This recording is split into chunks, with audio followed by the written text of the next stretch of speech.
Baba Bishop jira kakua kene Haide kakua kene jamani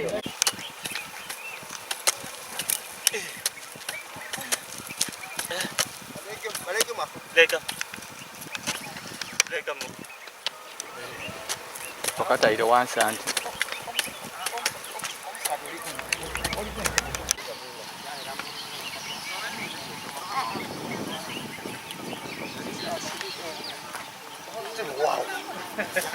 ndo ile bunje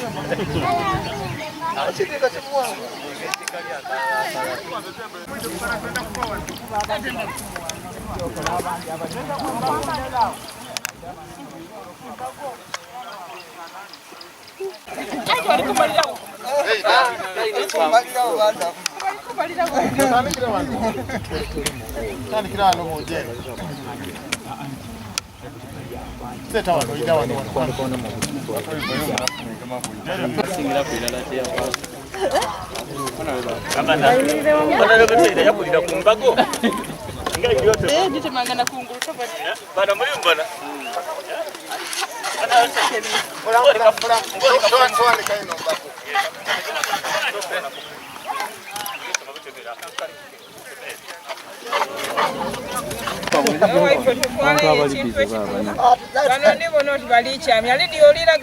Mwirere muti bali kusingulula eyo munafune gemera kwenye kashwa nti oli mulaini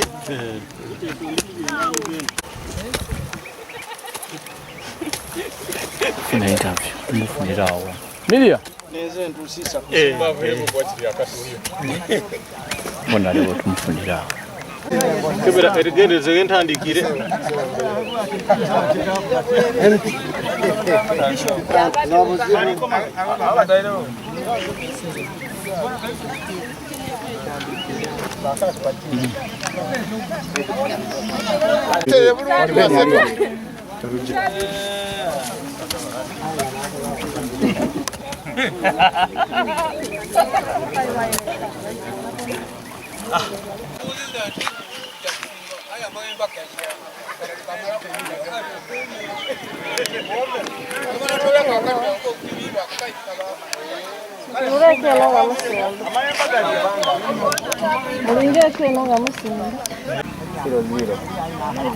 Uganda Moses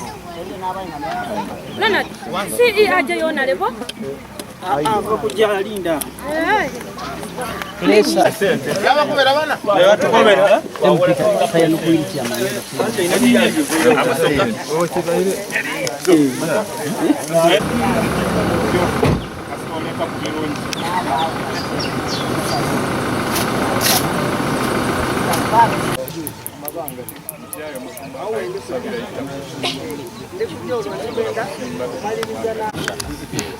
wakaso ya project chairman wo remissions geno lwabalimi bano bona abali yokola program ene ya bwejo bano wakazira kubanga ajja kubala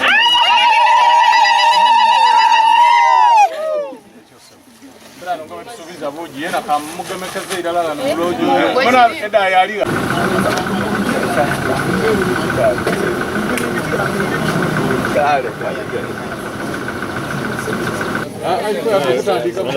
Amina. nale bo kamera ene yenze kubone mu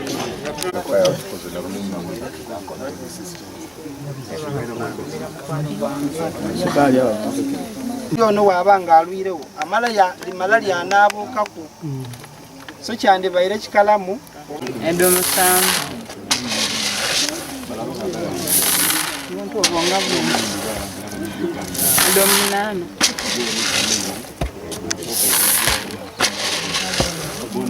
Edomwenda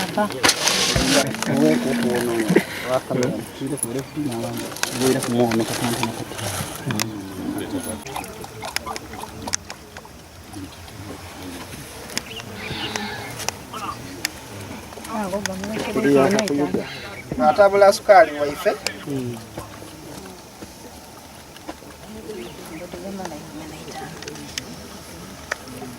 batukobye ekibatu but this time tulijako sachi so tulisuubira nti kino kibatu kyaki kya sukali.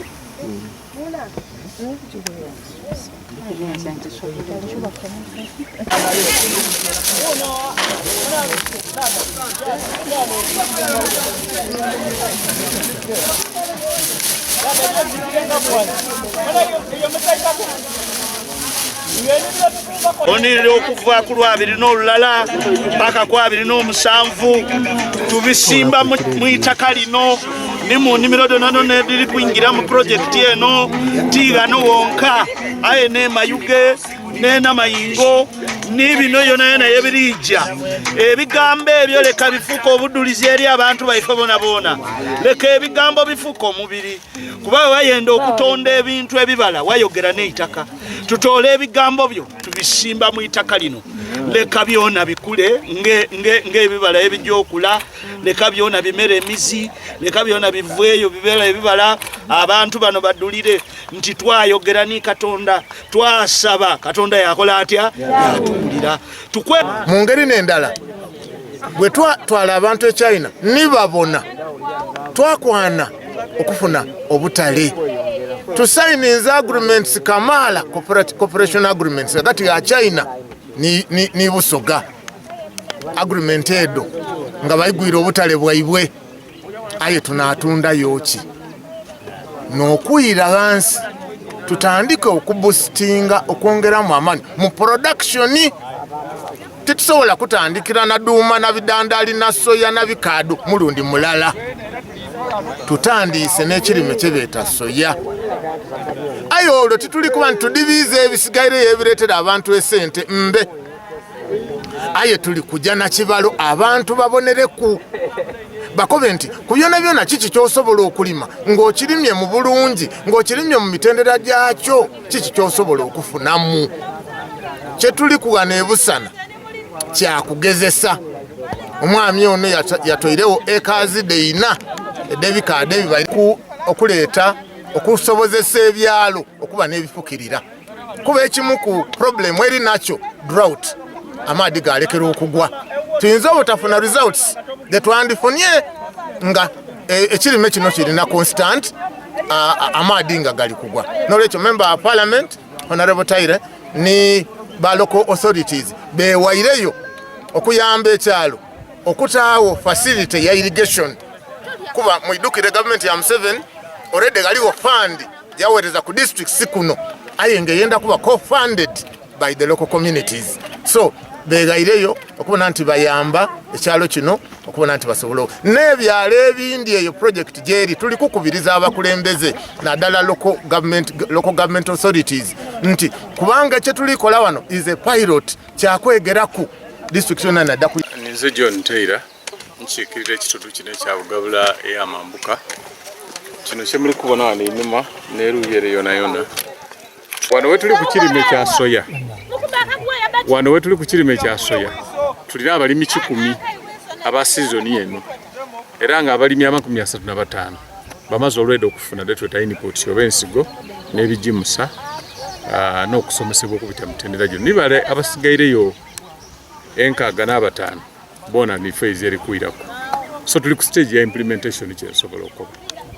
era ndi musantu fino tulikwenda okusiima mikwano gyaife okuva China betwidi nga tuzimba n'abenkola eno twatandikira ku stage ya kutola ku chairpersons abero C5 mu districts Dondo ne Busoga bajje China babone enkola eno bwe yasemvula abantu abo okuva mu bobali paka libe bali buti mumbere y'okwesimisa n'abakulembeza aba Busoga tulikwenda kubasiima nti bayidumbire enkola eno bachairman bero C5 ba councillors bakaba parliament era enkola eno ekulemberwa mu Kaire waife Petron wa Busoga Consortium right honorable Rebecca Litwala Kadaga n'ali gikulemberamu okubabona ndi musandufu nti olwaleero tuli kuba nga tutongoza enteekateeka eno eya village agriculture model ng'ate tuli kugitongoleza okusimba ensigo ya soyabean. Banange soyabean kya bugaiga kuba tekikoma kuba bwamere yonka aye kivaamu naki n'esente. Lwaki kyandibaire kikalamu ino okuba nga tuteekateeka ensigo eno. Okusooka obusooke muli kubona ensigo eno kyandibaye kirungi twasooka twagitaako mu musana. Oliro oba ng'ogitaire mu musana mwidukire nti ebaire eri mu sitowa okumala akabanga. So tugitaako mu kasana okuba nti esobola okuzuukuka. Kiringa yewe oba ng'otendwike mu ndoolo bemale bakukonkona ku lwejja ati munafuluma igulewo oyinza okutereera bulungi omulyango ye guli weyagana ng'obanza ekimante. So tusooka twagitaako mu musana twagizuukusa then finally twede twatandika okola ki okugisimba. Aye wobanga oli kujja okuba ng'osimba nga bwe batukobeire mu eka mujyamu ekiro 25 aye kiro 25 ng'ona adisimba olina okuba ng'okozesa amabanga amatuufu. Singa onaaba tokozesa amabanga amatuufu oyida kweyagana nga ekiro 25 disimbe ni eka zeimeka 3 olwokubanga ekikola ekindi kidaba wana ekindi kibeere weyagane nti oli kufuna mukaki katono. Ate mu bulimi kyetufa eino n'okuboneka nga tukozesa itaka itono lye tulinalyo okuba nga tufunamu ekiki kinene. Kino ekyo banange tikikola makulu koba mbunimi acres kodi 5 aye ng'olifunamu ole byandifunye mu eka etya endala. Singa oba ng'okozesa amabanga getujja okozesa wano odda kweyagana nti mu eka endala eya soyabean ofunamu wagati ow'ekiro 8 n'ekiro 10 n'ekikumi. So kyemulina okukola abalimi banange n'okuba nga mufaayo ino okuba nga mugoberera spacing. Then n'ekintu ekindi tulina okufuba ino okubona nti endabirira ebaki nungi. Okuviira irala ku ntandikwa tufeeyo ino okuba nga twenda ennimiro daife obenga buli kiseera okola ki oginumbira. Nsiimye ino mukulu gavana olw'enteekateeka eno arrangement gye tulina ey'okuyizaawo enkola ya kampu nti oyida kweyagana nti omuntu ayida kuba nga afuba ino okuba nga yenigira mu kukola. Ate tokoma bwakuba nga olikola aye oyegera ni kuba ino. Eira twabanga n'enkola ere ng'omuntu akoba ati kodi olabise mu nnimiro yange kodi biki gano mu village agriculture model ebyo tubijjakola ki kubaawo kubanga tukolera watya walala. So kati ono soyabean bamweta Makasoy 3N. So Makasoy 3N nga wembakobeire nti amakungula ge okuba nga mu eka tusobola okutolamu wagati ow'ekiro 8 n'ekiro 10 n'ekikumi. So tufube ino okuboneka nga tutuuka ku ki ku makungula ago. Jose Paulo Fred ganiza omulimisa awena bwigulu amaina ndi Luganda Moses nga nsalibwa na biromba era ndi ana biromba kufule ndi omuntu abaire omuntu w'ebikaado omulimi omukulu ino era ndi mbaye n'ekazi ediweranga 10 d'ebikaado. Aye kino bwe kyayidyewo nasalawo okuyira mu soya era nditandika okumulawo amasamba nnime soya. Nkobera abantu bona basobera okubonera ku nze bakyuse tuve mu birime ebindi tuyire mu kirime kino mbonanga kijja tuleetera okugaigala okuva ku wetubaire tuli tusobola okweyongerayo. Ebintu byonna byenda mu kufaayo n'okuninkira menga asobola okutuuka ku kinwerera. Kazente mweme ebikajjo diri eka 4 ekitundu. Aye nsazeewo era dondona ndijadiri maki soya. Okusomozebwa ebikaado bibairemu ebizibu bingi wano ningaleba ati bakusaze ozira pameti osala okola ki okujja mu soya. Ate soya wa myezi 3 na ebikaado mala kumpi mwaka mulamba n'ekitundu menga atuuka ku sente ayigana emyezi 3 mwena totuuka ku sente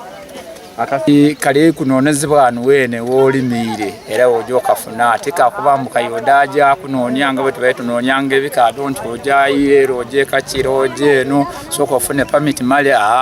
kajja kwagana ka era kaliwo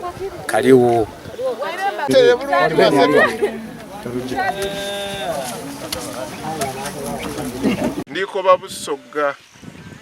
twanukula abalabe baife nabikolwa tina bigambo naki bikolwa begano consortium teyanukuire kabiri me mwogera kyebindi kabiri ole be tube wano tulime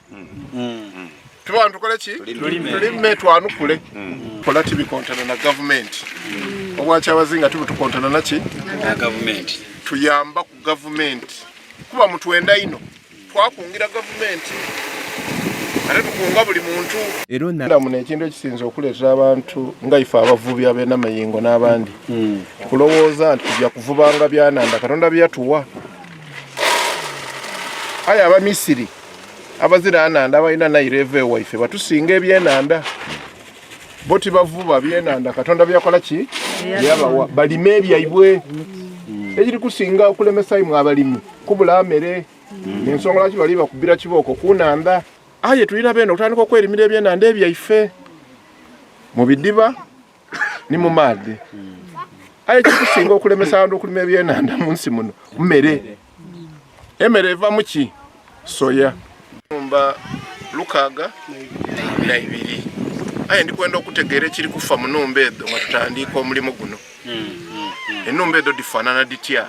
ziri mu Katonda diziramu zirimu omwami diziramu mukyala n'adikulembera baana n'abasoma titwenda akolagana n'abantu bazira Katonda titwenda akolagana n'abantu batalabirira baana baibwe titwenda akolagana n'abantu batalabirira maka gaibwe